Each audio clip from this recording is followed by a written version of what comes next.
বিজেপির প্রচারে মিছিল ঘিরে উত্তপ্ত গোঘাটের বর্মা।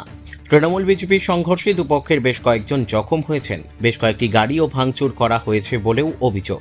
একে অপরের বিরুদ্ধে হামলার অভিযোগ তুলছে বিজেপি তৃণমূল দুপক্ষই। ঘটনায় ব্যাপক উত্তেজনা ছড়ায়। পরে পরিস্থিতি সামাল দিতে পুলিশকে লাঠিপেটা করতে হয়। জানা গেছে, এদিন বর্মা এলাকায় বিজেপি প্রার্থী প্রশান্ত দিগার প্রচার মিছিল করেন।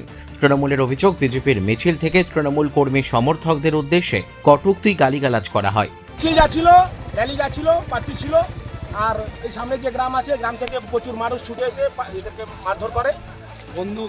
বন্দুক বোমাবাজি চলছে, আগ্নেয়াস্ত্র রয়েছে, এবং এরা 15 থেকে 20 মিনিট তারও বেশি হবে সেই সময়ে লেটে পৌঁছেছে। প্রচারের গাড়িতে রড, লাঠি সহ অস্ত্র বোঝাই করে এনেছিল বিজেপি বলে অভিযোগ।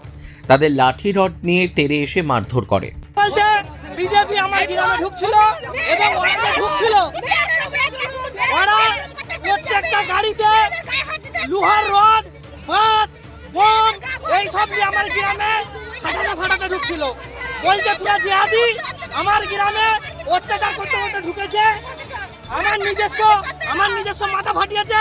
যদিও পাল্টা বিজেপির অভিযোগ, তাদের প্রচার মিছিলে হামলা চালিয়েছে তৃণমূল। বিজেপি কর্মীদের বেধড়ক মারধর করা হয়েছে। ঘটনায় কয়েকজনকে আটক করেছে পুলিশ। বিজেপি এ নিয়ে নির্বাচন কমিশনে অভিযোগ জানাবে বলে দাবি করে। বিজেপি প্রার্থী এই ঘটনায় গোঘাট থানার ওসিকে অপসারণের দাবি তুলেছেন।